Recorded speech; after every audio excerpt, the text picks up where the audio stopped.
நடிகர் விஜய் அரசியலில் நுழைந்துள்ளார். தமிழக வெற்றிக் கழகம் என்று தனது கட்சிக்கு பெயர் சூட்டியுள்ளார். இது கட்சி ஆரம்பிச்சிட்டாரா?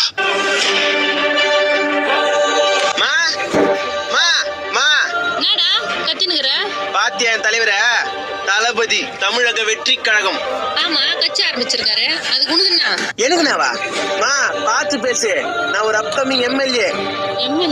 என் தலைவர் முதலமைச்சரான ஒரு ரசிகனா இருக்கிற நான் யாரு? வருங்கால எம்எல்ஏ. என்ன வெட்டி பையன் சொல்லுங்க இவனால. இன்னும் கொஞ்ச நாள் பாரு, ஃபார்ச்சுனர் கார்ல தான் வருவேன், ஃபார்ச்சுனர் கார்ல தான் போவேன், ஒயிட் அண்ட் ஒயிட்ல தான் சுத்துவேன். மீறி ஏதாவது பேசினா உன் கழுத்த மாட்டி என் கட்சியாளங்க வச்சு குத்துவேன். ஆமா, எப்ப பாரு நீ என்ன தண்ட சோறு தான் திட்டுவ. இன்னும் கொஞ்ச நாள்ல டெய்லி மக்களுக்கு இலவசமா சாப்பாடு. கட்சி ஆபீஸ் ஓபன் பண்றேன். இனிமே நீயும் வீட்டுக்கார அந்த வீட்டுல என்ன கேவலமா பாக்குறதெல்லாம் இருக்க கூடாது. பட்டா டேய் டேய் எங்கடா போற? பிரச்சாரத்துக்கு.